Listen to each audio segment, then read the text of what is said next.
Hola, bienvenidos a nuestro episodio de Hablemos de Economía Circular. El día de hoy estoy muy entusiasmado porque tenemos como invitada a la doctora Janet Gutiérrez Uribe.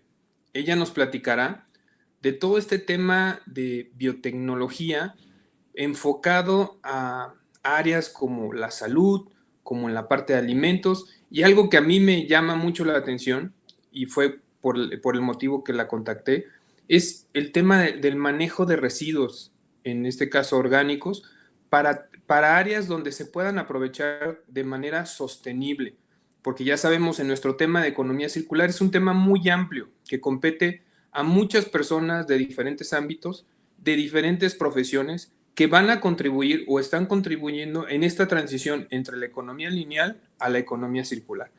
Muchísimas gracias, doctora Gutiérrez, por acompañarnos. Gracias, Álvaro, por la invitación. Pues ahí te complemento un poquito mi historia. Como bien lo mencionas, tengo un doctorado en Ciencias de la Ingeniería con especialidad en biotecnología y soy investigadora en el área de Ciencia y Tecnología de Alimentos y Nutrigenómica. Y ahí parecería como que es muy científico todo este asunto, pero fíjate que en los últimos 5 años o más, un poquito más, me he enfocado también a la tarea de agregar valor en lo que hoy consideramos como desechos en la industria de alimentos, ¿no? Hablando del tema de economía circular, pues en México y en muchos países del mundo donde se producen alimentos pensamos todavía de manera muy lineal, y nosotros que investigamos en el área de ciencias de la salud y alimentación, pues nos damos cuenta que muchos de los elementos activos o que pudieran ayudar a prevenir o tratar enfermedades, pues se pierden en ese camino, en ese camino lineal, y que hay que voltear hacia atrás y repensar la manera en la que procesamos los alimentos. Quiero conocer un poquito de tu historia. Bueno, Janet, me imagino, eres ingeniera bioquímica, Ingeniero en alimentos. Ajá. ingeniera en alimentos. Es que luego le cambian el nombre a la carrera, pero del TEC de Monterrey también, Así es. ¿sí? ¿Cómo entra tu pasión o tu área de investigar en esa parte? Yo estudié en Campus Querétaro y ahí había un área de ingeniería en alimentos o ingenieros bioquímicos y tenían sus laboratorios y es como una cápsula dentro del campus, ¿no? Donde están ocurriendo otras cosas que muchas veces no nos enteramos. ¿Cómo entra esa pasión en ti? ¿Cómo comienzas? Bueno, te cuento, hace 35 años, digamos que una estudiante de secundaria, prepa, ya no me acuerdo dónde estaba hace 35 años, pero lo que sí quería era ser ingeniero, ¿no? Eso, de hecho, soy la primera ingeniera de la familia y creo que de las únicas mujeres ingenieras. Y cuando ya llega el momento de la verdad, que tienes que llenar tu solicitud y todo, dije, híjoles, ¿y cuál ingeniería? Y la que me hizo clic en ese momento, dije, pues es tronco común, entro a ingeniería en alimentos, ¿no? Y ya después veo si me muevo a otra ingeniería. Ya estando ahí, ahorita que decías, bueno, se confunde la ingeniería en alimentos con la ingeniería bioquímica. Llevo mi clase de bioquímica y definitivamente digo, esto es lo que me apasiona, ¿no? Hay tantas moléculas pequeñas en el cuerpo y en todas partes todo el ser vivo tiene pues estos compuestos químicos que interactúan y que hacen una magia espectacular. Y digo, no, ¿sabes qué? Pero esto de bioquímica que estoy aprendiendo, mejor lo voy a enfocar a ciencias de la salud y me voy a cambiar a medicina. Y ahí voy yo muy feliz con mi papá, ¿verdad? No me acuerdo si estaba tercer, cuarto semestre, mi papá es médico, gastroenterólogo, o sea, ahí está la liga también con los alimentos y la salud, y le comento, papá, me quiero cambiar a medicina. Obviamente el shock, yo me pongo en los calcetines de mi papá en ese momento y digo, híjoles, pues si ya vas casi a la mitad de la carrera y te quieres cambiar a medicina, nada más porque te gusta la bioquímica. Sí, papá, es que me gusta mucho la bioquímica. Dice, a ver, cuéntame más, por qué te interesa todo eso? Le digo, es que te das cuenta de que lo que comemos, pues no es nada más una rebanada de pan, o sea, cambia si es un pan de este tipo, si es un pan de este otro tipo, si lo combinas con tal cosa. Me dice, ¿sabes qué? Lo que me estás contando es que quieres descubrir qué está pasando entre los alimentos y la salud y cómo puedes ayudar a prevenir y tratar enfermedades. Y yo, sí, papá, eso es lo que quiero. Dice, pues sí, pero estudiando medicina tampoco vas a llegar a eso. O sea, lo que tú quieres es ser investigadora y yo te recomendaría mejor que después hicieras estudios de maestría y de doctorado y que incluyas un poquito más de ciencia en tu formación. Bueno, y me regresé contenta con la decisión. Casi todos mis proyectos de la carrera, pues de transformación de frutas y hortalizas, de lácteos, todos siempre eran nuevos productos enfocados a la prevención o tratamiento de enfermedades o hacer alimentos más saludables. O sea, hablando de eso fue a finales de los 90. También tuve la oportunidad, dado que siempre estuve muy activa en las sociedades de alumnos, de en un viaje a Francia conocer el Instituto Nacional de Investigaciones Agronómicas. Y bueno, antes habíamos conocido a un investigador que habíamos invitado al TEC Campus Monterrey y me encantó lo que estaban haciendo, ¿no? Entonces, cuando hablas de un microorganismo que fermenta un producto lácteo, pero que está diseñado para que ese microorganismo te ayude a prevenir enfermedades y bueno, y no porque esté modificado genéticamente, sino porque lo seleccionaste de lo que estaba ahí naturalmente presente, lo seleccionas, lo haces crecer y lo utilizas comercialmente. Entonces ahí me encantó, por primera vez me di cuenta que el equipo multidisciplinario es muy importante para hacer cambios en la región y en el mundo, ¿no? Entonces ahí este instituto pues cuenta con varios laboratorios distribuidos en Francia, cada uno enfocado en problemas regionales y colaboran sociólogos, economistas, la sociedad, productores. Entonces dije, es que esto me encanta, esto es lo que yo que eventualmente quiero llegar a hacer, ¿no? Entonces ahí ya regreso, estudio biotecnología, mis proyectos también, pues gracias a la comunicación entre pues lo que era química, tecnología de alimentos y la escuela de medicina, es que pudieron salir adelante. Entonces, y ya de ahí, pues, y seguir haciendo crecer esto, porque pues a principios del siglo, la realidad es que sabíamos mucho o hablaba mucho de la paradoja francesa y de toda esta alimentación mediterránea y dije, pero en México también hay muchas cosas, ¿no? Y que pues no hemos sabido validar científicamente. Y eso es a lo que me he dedicado los últimos 20 años de mi vida. ¿No? Y de acuerdo a lo que leo, creo que ha dado muchos frutos en ese campo, varias patentes, muchas publicaciones, muchas citas. A mí me llama mucho la atención porque cuando uno decide, en tu caso me imagino, porque yo no soy así, pero cuando tú decides ser investigadora, es por algo, o sea, es tu pasión de ir descubriendo, ir aportando cosas y sobre todo de lo que desarrollas verlo aplicado, ¿no? Que eso es de las partes más importantes. Por ahí veo que hace 2 meses, en noviembre, recibiste el premio de la Academia de Ciencias de jóvenes, de personas jóvenes investigadoras. O sea, la verdad, eso es muy bueno para ti, para México, para muchas cosas, como tú dices, esta área de entender la prevención de muchas cosas. En la naturaleza hay muchas cosas que todavía no entendemos dentro de nuestro cuerpo. En este caso, la alimentación es el principal motor de nuestro cuerpo y si queremos tener un buen cuerpo, tenemos que tener una buena alimentación, aparte del ejercicio y otras cosas que se van complementando. Entonces, la verdad a mí me gustó mucho y por eso me animé a contactarte, escribirte, te agradezco ahí tu respuesta y la parte de que participes. Entrando a materia, una de las cosas que empecé a leer aquí, me encontré que estuviste apoyando a unos chicos en el semestre y me llamó mucho la atención que uno de los residuos que trabajaron es el proyecto con residuos de café. ¿Nos podías platicar, nos podías compartir de ese proyecto? Claro que sí. Este proyecto pues, lo pueden buscar ahí algunas de las experiencias que hemos documentado en el canal de YouTube. Además pongan Moléculas del Millón y van a encontrar lo que hemos hecho. Nació en el 2015, si mal no recuerdo, con esta estrategia que también tenemos en la institución de solucionar, bueno, aprendizaje basado en retos. Nació primero que nada con residuos de agave en el norte del país y ver cómo podíamos generar valor en una región donde pues una familia vive con 200 litros de agua a la semana, ¿no? Entonces, en el 2017 que me mudo al sur de México y presento esta iniciativa con una empresa transnacional,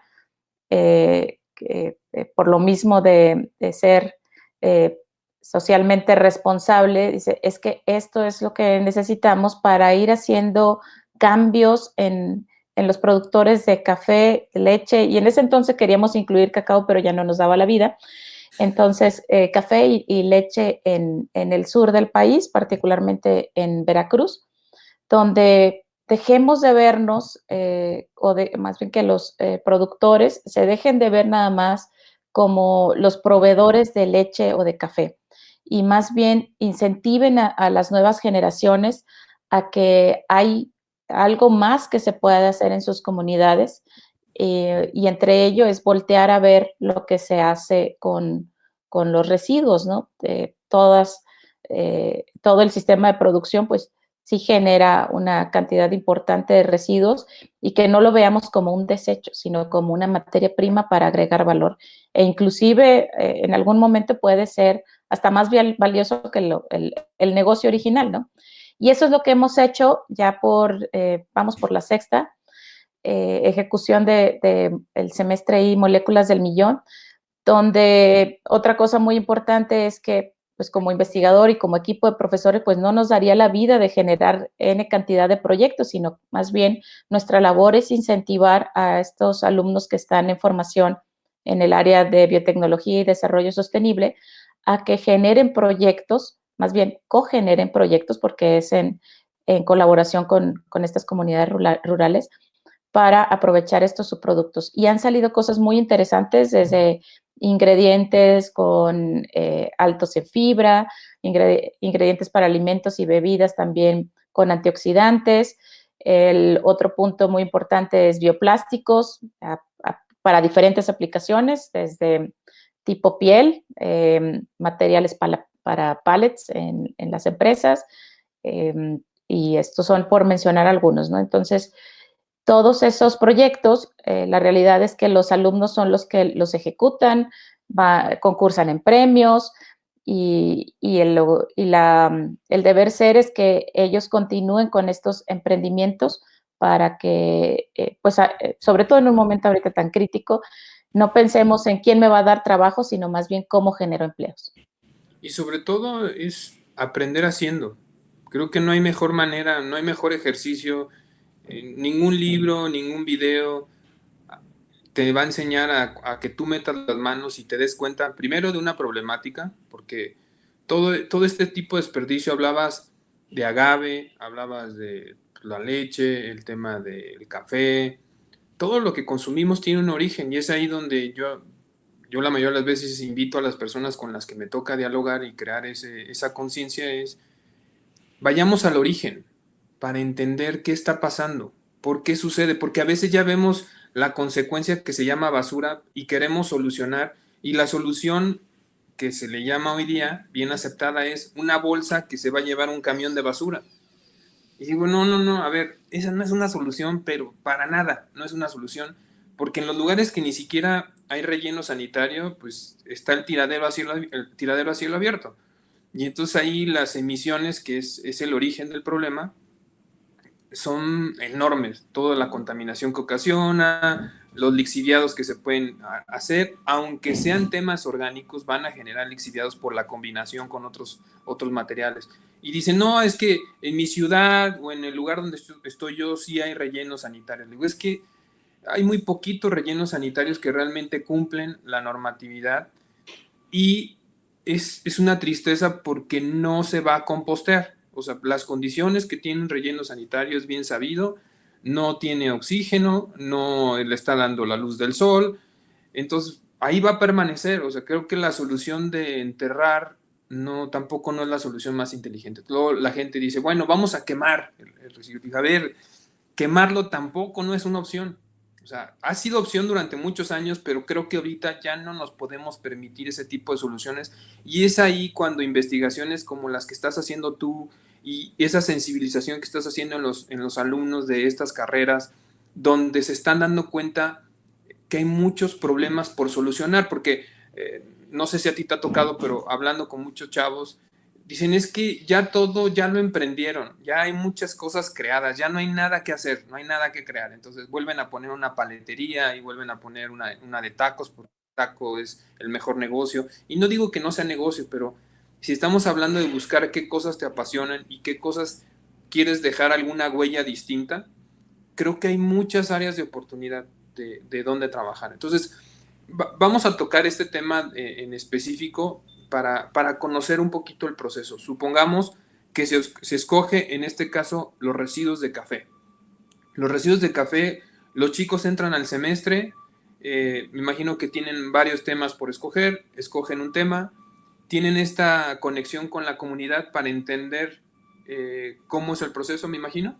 Así es. ¿Nos podrías platicar ahí cómo es Claro que sí. Mira, te comento, primero que nada, conocer el proceso desde las fincas, desde la selección de las variedades, desde cómo se colecta, todo eso, para muchos de nosotros, pues en particular para mí hace 5 años era una caja negra, ¿no? O sea, ya a partir del café, es más, nunca había visto el grano de café verde, para empezar.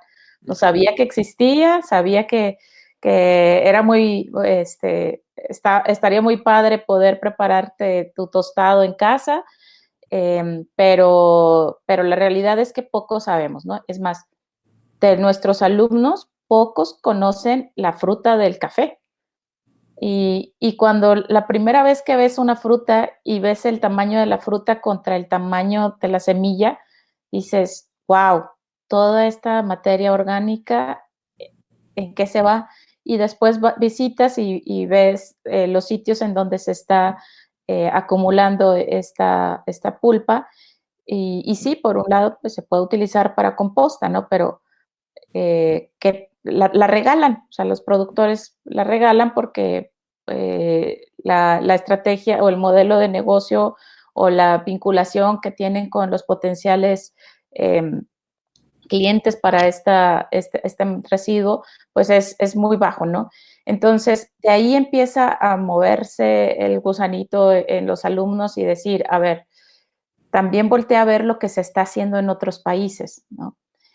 Y volteamos y pues aquí en el sur de nuestro continente tenemos a otro productor muy importante de café que ha estado haciendo muy bien las cosas, un par de productores, ¿no? Si empiezas a ver los casos de éxito de Costa Rica y de Colombia, dices, híjoles, ¿y por qué en México no? Entonces el alumno empieza a ver, ¿qué necesito? Y bueno, afortunadamente pues he tenido algunos proyectos con Costa Rica y con Colombia y me ha tocado visitar, y cuando visitas las zonas productoras de café de Colombia o de Costa Rica es otra historia completamente distinta de cuando visitas las zonas productoras de café en México. ¿Por qué? Porque pues en estos países se ha visto un compromiso importante del gobierno y de los empresarios para poder proteger y resaltar las características de estos productos, ¿no? Entonces aquí es hacer conciencia en los chavos de que tenemos que hacer ruido, tienen que hacer ruido de que vale la pena invertir en este tipo de proyectos para generar cambios también en estas comunidades, en el nivel socioeconómico que tienen, en el cuidado y conocimiento que tienen sobre preservar el entorno ecológico en el que vive, y en el conocimiento e interés que tienen también para que estas zonas productoras sigan siendo pues, zonas productoras de café por muchos años más, ¿no? Entonces, eso es como iniciamos el proceso, esta concientización en los chavos. Después ya les presentamos las materias primas, conocer sus características químicas y biológicas, y entonces ellos empiezan a desarrollar prototipos de nuevos productos, y, y esto hay que cerrar circuito con la factibilidad de que esto se pueda aplicar en las comunidades. Entonces, sí pueden ser proyectos muy novedosos, pero que requieren mucha inversión, o productos que son pues, medianamente, requieren una inversión mucho más baja y que se pueden aplicar. ahorita en el contexto, nos tocó el año pasado vivir en este contexto de todo trabajo en casa. Fíjate que descubrimos que fue la primera vez en que los proyectos estaban mucho más aterrizados, mucho más humanizados que los que habíamos tenido cuando estábamos trabajando completamente en los laboratorios tradicionales, ¿no? Pues el trabajar en casa te hace contactar con tu círculo cercano. Claro. Tu círculo cercano también aporta ideas completamente contrastantes. Entonces fue como micro trabajos multidisciplinarios que hicieron en casa y que y como por esta misma comunicación que tuvieron con personas que no son de biotecnología, la manera en que lo comunicaban con las comunidades era mucho más eficiente, ¿no? Entonces, me dio mucho gusto ver que sí se puede, inclusive aunque no tengas un laboratorio para desarrollar tu producto mínimo viable, lo que importa son las bases, son los conocimientos y son este interés genuino de transformar a la sociedad.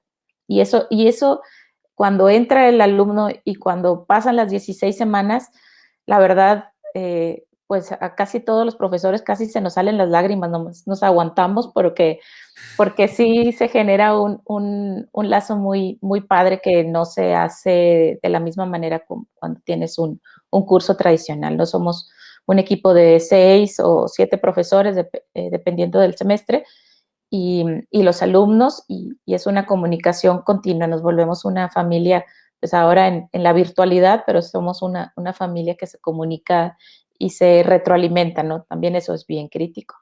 Siempre Claro. hay un punto crítico de la retroalimentación, en donde pues muchas veces no están acostumbrados a escuchar la realidad, a decirles la realidad, y entonces parece como que estás atacando su proyecto, pero la verdad es que estás apoyando a que se desarrolle de una manera más efectiva, ¿no? Porque tienes poco tiempo para desarrollarlo. Y pues Y esa ese, es la historia. y esa es parte de la experiencia, o sea, el saber escuchar esta retroalimentación, el saberte acercar a las personas y escuchar de primera mano su necesidad. Creo que el 2020 si algo nos dejó es esa desaceleración en nuestras vidas y ser un poquito más conscientes y valorar más lo que nos rodea, ¿no? Esa libertad que tenemos y que a veces la damos por sentada que existe. Entonces creo que todo eso ayuda, nosotros que nos dedicamos como grupo a temas ambientales y temas sociales, hemos percibido eso. La gente en su casa, las plantas, desde una visión distinta, las empresas, personas más conscientes buscando soluciones porque ahora pasas más tiempo en tu casa y te das cuenta de otras cosas que antes o no te percatabas porque estabas muy presionado con tu agenda o muchos viajes. Entonces sí notamos cierta diferencia y más participación ante la situación que estamos enfrentando. Entonces qué bueno que con esta experiencia lo puedan vivir. A mí me gusta el tema de este tipo de residuo porque es algo controversial. Generalmente nosotros los humanos nos comemos, aprovechamos la fruta y no la semilla, ¿no? Entonces en el café es como, a ver, lo que me interesa es la semilla y todo lo demás pasa a segundo término, porque lo platicaba con mi esposa el otro día, dije, qué chistoso, ¿no? Que en este caso lo que interesa siempre es esto y el resto no se ha hecho algo viable, algo que se escale a gran demanda porque realmente el interés es sobre la semilla. Pero bueno, hablando y conectando con el tema de emisiones, este tema de la economía circular se trata de esto, desde buscar un diseño que sea muy similar o tratando de, se puede decir, copiar cómo se comporta la naturaleza, ¿no? Así, tal cual, vivir ese ciclo.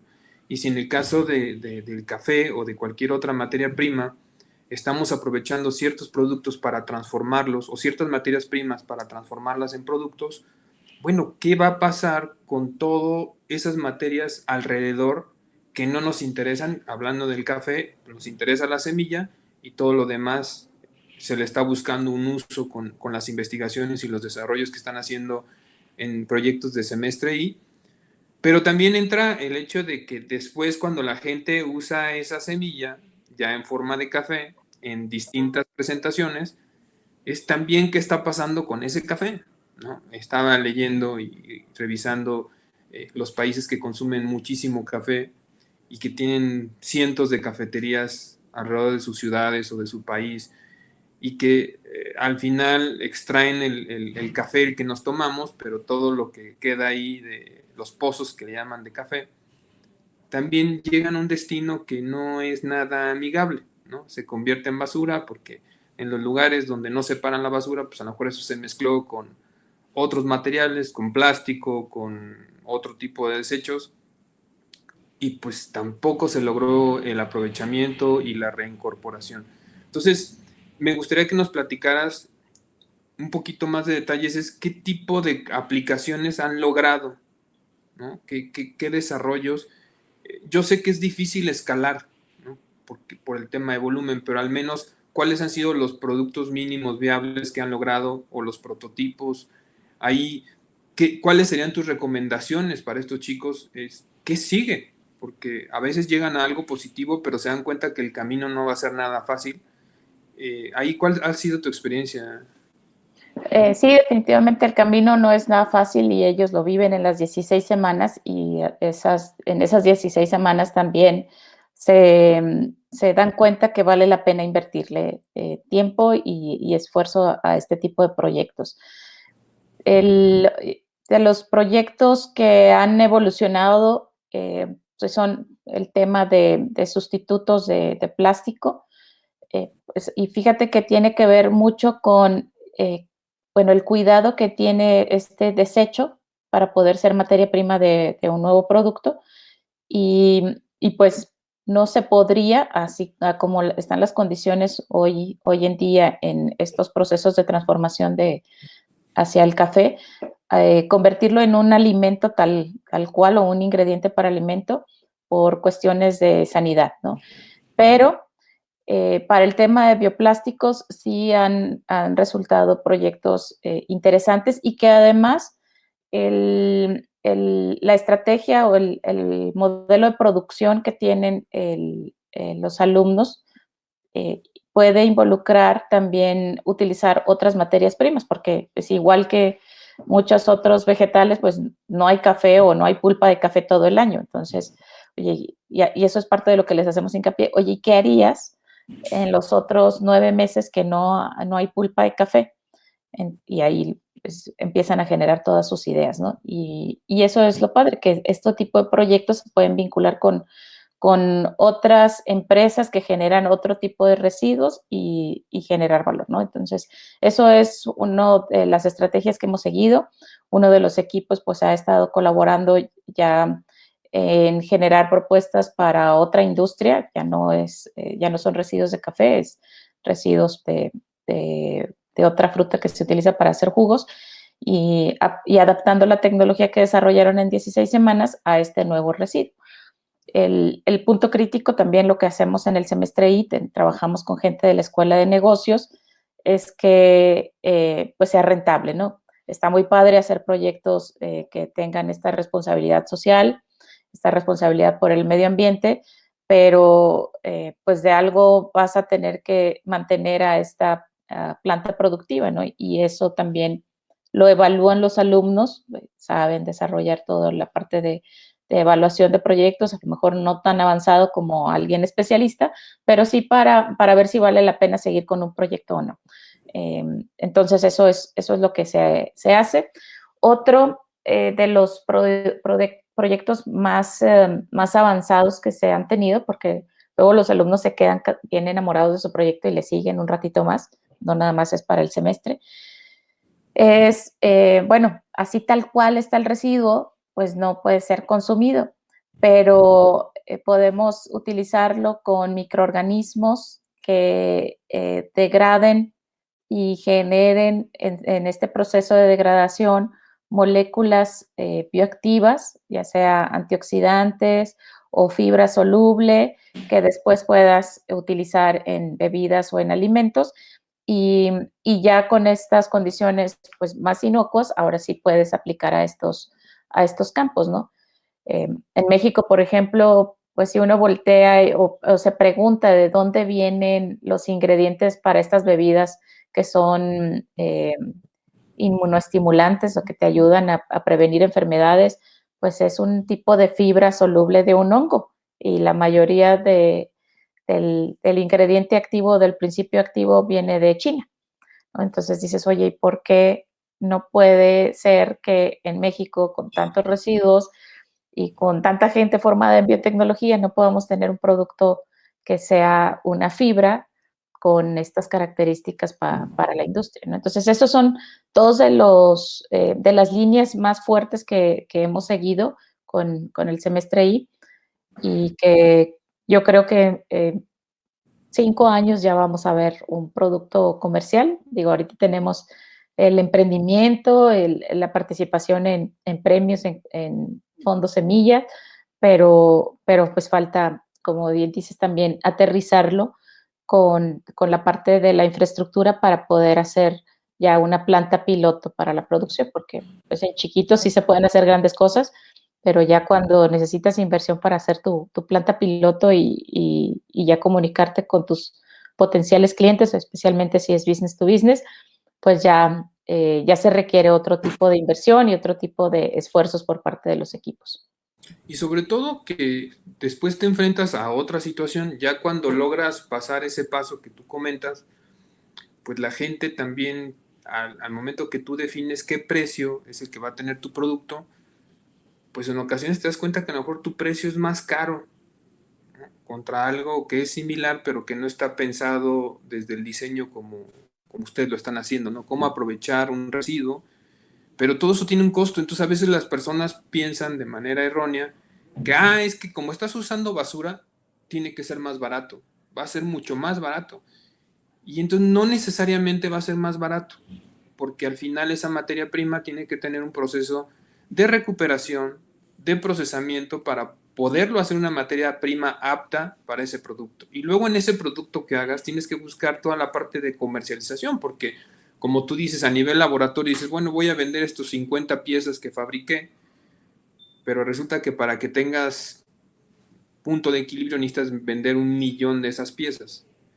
Entonces, a ver, ya no estoy entendiendo. Si yo estoy salvando al mundo, quitando emisiones, ¿por qué nadie me ayuda? ¿No? Y entonces es ahí, ese estira y afloja que todos los que estamos en este campo, yo recuerdo cuando emprendí, empecé a reciclar electrónicos, pues yo andaba en mi coche y en la cajuela metía los electrónicos de mis tíos o mis primos, porque llegaba a cualquier casa y les decía, oye, ¿tienes electrónicos para reciclar? Porque yo estoy formando una empresa para reciclar electrónicos. Y de forma automática todo el mundo se me quedaba viendo así raro y me decían, no, no tengo. Como que desde ahí yo no sabía cómo explicarles, ¿no? Porque antes la gente no cambiaba tanto sus electrónicos. Y entonces yo con los que tenía confianza, a ver, mira, dame chance, vamos, ¿tienes un cuartito de servicio? Sí, sí, tengo un cuartito de servicio. Mira, vamos. Y ya me llevan al cuartito de servicio y ahí encontraba la impresora y un monitor y una grabadora de doble cassette. Dije, es que estos son los electrónicos. Me dice, no, sí, pero es que mi mamá los va a regalar o a lo mejor los quiere vender o los tenían en el closet, ¿no? No había cuartito de servicio, pero llegaba, a ver, dame chance de entrar a tu closet y ahí en la parte de arriba del closet encontraba una impresora así súper viejita y cosas así que pues comienzas de -20 o -50, no estás comenzando de cero, porque para hacer ese modelo de negocio, en el caso de reciclaje de electrónicos, fue un proceso similar. Fue ir concientizando desde el acopio de ese material. Y si nada más yo seguía con lo que acopiaba en la cajuela de mi coche, pues no iba a llegar a nada. O sea, sabía que esto tenía que ser un cambio con muchas personas, tratar de concientizar, y no nada más concientizarlos, es que tomaran acciones. Y hoy día seguimos trabajando en eso. Entonces, entiendo perfectamente lo que me platicas porque es algo que te tiene que apasionar, porque vas a luchar todos los días. No es como arrancar una empresa donde dices, yo fabrico zapatos, entonces ya sé que con buena calidad, buen precio, buen diseño, voy a competir. No tengo que convencer a nadie, a Álvaro, de que tiene que comprar unos zapatos. Pero acá era de, oye, vamos a reciclar. Entonces, en el tema del campo es un poquito permear a los productores de qué va a pasar con ese material, ¿no? Porque dicen, no, pues aquí tengo una mina de oro. Al rato también ellos dicen, no, es que yo sé que con esto vas a hacer algo, entonces me tienes que pagar mucho y si ya desde ahí ya empezamos con el pie izquierdo, resulta que no va a ser viable, porque trasladar ese material, procesarlo y llegar al producto donde lo vas a aplicar. Hoy día he visto muchos casos en otros países y me da gusto. No sé si aquí en México fue donde hubo un caso también de unos chicos que desarrollaron, no sé si es un cuero o es como un tipo bioplástico a base de nopal. No sé si lo has escuchado, por ahí lo vi en redes sociales. Y dices, qué interesante. Ahora, lo importante es saber dónde van a usar eso, cómo lo van a usar. Porque si ese material que es natural lo mezclas con otros materiales que tienen químicos o no son naturales, de todos modos al final de vida de ese material no se va a poder reciclar, no se va a reincorporar. Entonces va a ser muy importante la combinación que hagas con otros materiales. Y creo que esa es la parte que también los jóvenes que están en semestre ahí tienen que entender, es dónde y cómo se va a usar, porque hay que pensar en el análisis de ciclo de vida completo del producto, para que hoy día lo que yo genero con este material que viene de productos reciclados o de materiales que recuperé para evitar emisiones, y esas emisiones generan gases de efecto invernadero y eso genera el calentamiento, cuestiones así, es dónde va a terminar, porque si nada más fue algo de moda o fue un fashion, hice unos zapatos con esta piel, ¿no? Con este bioplástico, pero resulta que todo lo demás que le pusiste no es nada amigable con el medio ambiente, eh, nada más fue un tema de marketing. Y hoy día, no sé si te ha pasado, creo que se está dando mucho eso. Muchas marcas empiezan a generar este tipo de proyectos, pero todavía yo no veo realmente una estructura, y sé que es parte de la transición, pero creo que ahí también nosotros como ciudadanos, nuestra labor es un poquito leer más de, a ver si es cierto lo que me estás diciendo, si es cierto que lo estás generando con estos materiales. Es como la gente de los plásticos, ¿no? Los que son biodegradables o los que son oxodegradables o los que... Y entonces a veces nosotros normalmente no estamos centrados de las diferencias y compramos porque dicen, no, este sí es amigable y resulta que no se reincorpora, que no se composta o si se compostea es a condiciones industriales que aquí en México no tenemos ningún lugar que haga composta industrial, bueno, hasta donde tengo entendido, ¿no? Entonces, creo que la parte ahí de ustedes de investigación es muy, muy importante para que realmente se esté considerando todo ese ciclo, porque ese material, me imagino, tú eres experta en este tema, se tiene que evaluar bajo diferentes condiciones para realmente reconocerlo como un posible material para algún producto. No sé ahí si nos puedas... Sí, sí, de hecho, fíjate, hace 5 años, pues yo no hubiera atrevido a que un equipo desarrollara un bioplástico o diseñara un material, pero en el equipo de profesores, pues sí tenemos a gente experta, ¿no? Que conoce todo, o sea, que te puede decir a ciencia cierta qué pruebas seguirían para validar que realmente sea biocompostable, que sea biodegradable, que sea oxodegradable, que hayas reducido el impacto químico y biológico que puede tener este nuevo material. Y por otro lado, también tenemos en el equipo gente experta en análisis del ciclo de vida. Otra vez, hace 5 años, yo en mi mundo de ciencia de alimentos y nutrigenómica, si me preguntabas, oye, ¿cuál es el ciclo de vida de este producto? Me quedaba, pues déjame lo investigo, ¿no? Entonces ya el trabajo multidisciplinario nos ha ayudado mucho a aprender unos de otros en el equipo de profesores y también a tener esta certeza al momento de estar apoyando a nuestros alumnos. Y por otro lado, fíjate que también es muy importante esto del marketing, ¿no? Tenemos el caso de Piñatex, por ejemplo, que pues es un material que sustituye a la piel, que sí se ha convertido en algo muy trending en algunas marcas y que bueno, nosotros tomamos este tipo de casos de éxito para explicárselos a nuestros alumnos y se dan cuenta que ahorita pues sí es trending, pero requirió más de 10 años de trabajo por parte de pues una mujer que desarrolló la tecnología, es investigadora, o sea, no es alguien que nada más llegó y se puso a hacer el negocio, ¿no? Sino que también se dedicó a desarrollar la tecnología, tanto la parte química como a buscar quienes le ayudaran a construir las máquinas que necesitaba para hacer eso ya a nivel industrial. Y otra parte muy importante que también nos hace falta en nuestro país y que hacemos mucho hincapié con los alumnos de semestre I, proteger la propiedad intelectual, ¿no? Cuando haces ese ejercicio de a ver qué es potencialmente patentable, el alumno se enraiza más con su proyecto, ¿no? Dices, híjoles, es que sí vale la pena. Y te das cuenta que esa innovación vale la pena documentarla y decirle al mundo que fue tu idea.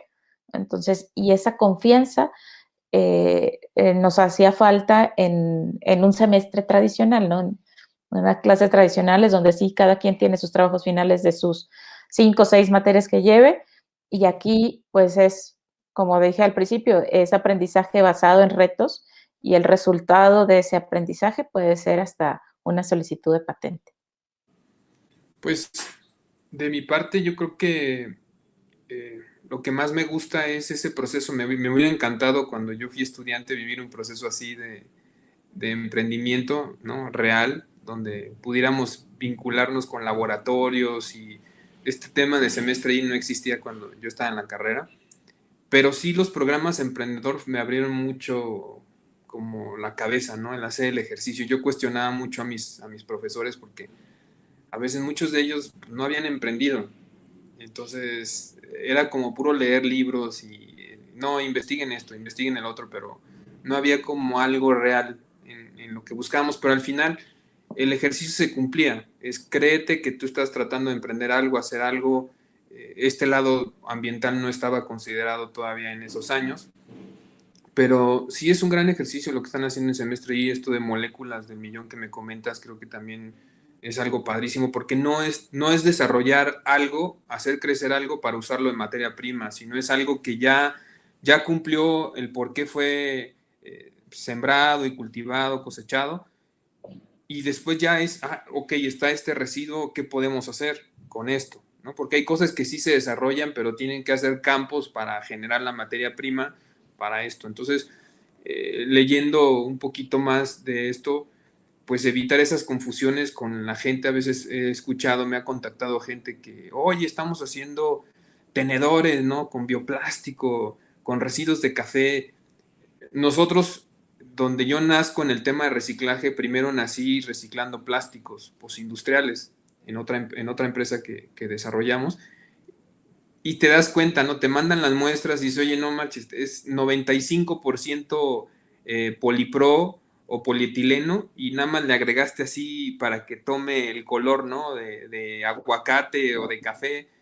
Y entonces no es un bioplástico, porque no es, o sea, y eso como que a la gente le cuesta, y como tú dices, se sienten agredidos de, oye, no, pero es que yo estoy ayudando al medio ambiente. Digo, a ver, sí y no. Sí, porque según tú, sí estás recuperando un residuo que se pudo haber ido a un relleno o a un tiradero, pero luego este tenedor que al final fue de un solo uso, lo tiras. Y entonces es más complicado reciclar eso, porque si fuera un tenedor de puro polipro, pues ahí sí hay probabilidad de que lo puedas moler y volver a recuperar ese polipro, pero el hecho de tú haberle incorporado otras cosas, otros aditivos, ya no lo haces posible que a lo mejor se pueda reincorporar en otra cadena. Entonces, creo como tú bien comentas, hay todavía muchas cosas por descubrir, muchas cosas por dejar claro para las futuras generaciones, pero lo que me queda muy específico y concreto es, necesitamos lo que están haciendo ustedes, es que esta investigación se involucren a más alumnos a intentarlo. No nada más es ver el tema del negocio, es mira, ven, participa acá en backstage, date cuenta del proceso. No quiere decir que en un futuro lo tengas que hacer, pero al menos vas a entender qué sucede antes. Y ya tú decidirás si te quieres enfocar a la parte comercial o a la parte de investigación o combinas ambos mundos, porque yo he hecho muchos proyectos y muchas iniciativas donde a lo mejor yo soy el gestor o el conector, pero hay gente atrás de mí muy inteligente, muy apasionada en lo que hace para la investigación. O sea, un residuo electrónico tiene muchos componentes, muchísimos. No nada más la tarjeta electrónica. Hay plástico, hay vidrio, hay metales ferrosos, no ferrosos. es una cantidad impresionante. Y entonces te rodeas de gente que sabe, ¿no? Y entonces empieza a juntar esos talentos y es como armar un rompecabezas y ¡pum! De repente sale y como tú dices, no, la gente cree que de la noche a la mañana, pues sí, de la noche a la mañana se llama 10 años mínimo Sí, para llegar a algo. Entonces, yo te agradezco mucho tu participación, te voy a decir Janet, porque estás muy claro, joven, claro. y, y me gustaría cerrar con un comentario tuyo. ¿Qué nos recomendarías a las personas que tenemos hijos y que tienen esa curiosidad? Porque todos somos muy curiosos de chicos, pero creo que a veces cometemos el error como papás. Hoy día yo soy papá y a veces, no, no hagas eso, no, lo vas a romper, no, y no, y no, y no, y te preguntan, ¿y por qué? ¿Y por qué? Ay, ya, déjame de preguntar. Y como que a veces no canalizamos eso y, y como que vamos matando ese espíritu de curiosidad, de investigar, de ser creativo. ¿Qué nos recomendarías, Janet? Pues yo también soy mamá de 2 niños, y sí los dejo que hagan más cosas, pero siempre y cuando primero conozcan el terreno, ¿no? La primera vez que se subieron a una resbaladilla gigante, pues decías, fíjate qué puede pasar si te caes, revisa cómo puedes prevenir esta caída. Y, y la verdad es que yo quisiera que mis hijos fueran unos rebeldes con causa, ¿no? De que no se vayan por el camino que está construido, porque pues esos caminos construidos no nos han llevado pues a un gran avance o a un mejor mundo necesariamente. O sea, sí hemos avanzado, pero no somos mejores como sociedad necesariamente, todavía tenemos áreas de oportunidad y más bien enfocarnos a cambiar las cosas que vemos que están mal, ¿no? Empezando, a lo mejor no puedes hacer mucho, pero empezando por no aceptarlo, ¿no? Hace ratito decías, oye, ¿por qué tengo que usar un tenedor y una sola vez y tirarlo, ¿no? Mis hijos hoy en día, o sea, ven, se les abren los ojos de espanto cuando ven a alguien que usa un plástico desechable, ¿no? O cuando alguien anda con una botella de agua en vez de traer su botella de agua y rellenarla Claro. donde hay agua, ¿no? Entonces, esa rebeldía que los estamos formando con causa, creo que es lo que necesitamos en cada uno de nosotros, en no aceptar las cosas que están mal y ver cómo podemos aportar a deconstruir y reconstruir lo que podemos hacer para mejorar la sociedad. Yo estoy totalmente de acuerdo y de hecho coincido. En el caso de mi hijo pequeño tiene 10 años y lo único que le estoy enseñando es, a ver, en la escuela no cuestiones, ¿no? Porque a ningún profesor le gusta que le cuestiones y le digas y le hagas ver que tú en teoría sabes más que él.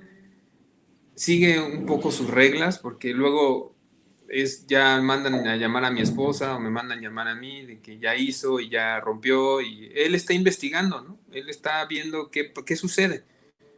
Entonces como que esa parte nos cuesta trabajo porque a lo mejor en casa uno puede hacer, yo sí le acerco muchos por lo mismo que me dedico a crear cosas y a inventar cosas y a aprovechar cosas, pues él también trae ese gen de querer hacer. Entonces nada más es como, oye, pero en la escuela te metes en problemas porque no estás siguiendo. Si te dicen ármalo de esta manera y tú lo haces de manera distinta, aunque llegues al mismo resultado, eso al maestro le inquieta.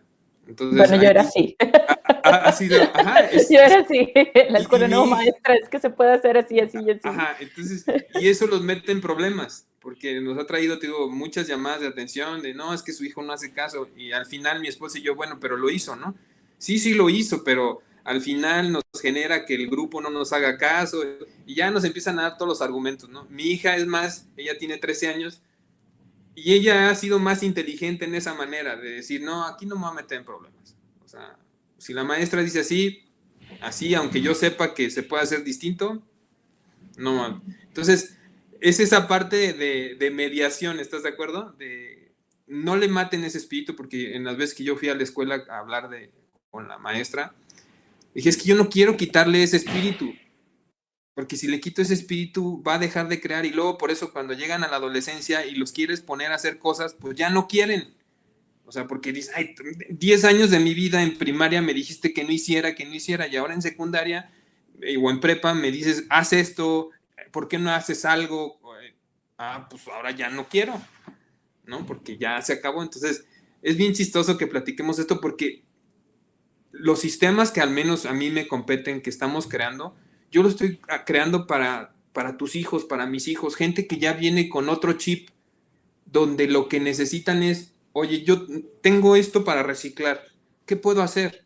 Porque hoy día es bien sabido que si tú lo sacas al bote de la basura, no hay mecanismos. Entonces los niños se cuestionan, papá, ¿por qué los separas si al final viene el camión y lo revuelve? Y tú así, chingado, o sea.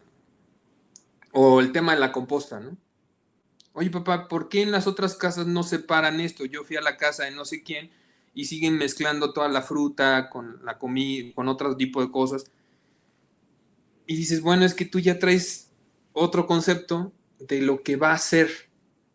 Y entonces, yo no, bueno, nuestra intención no es esperarnos. El gobierno está tratando de hacer lo que está en sus posibilidades.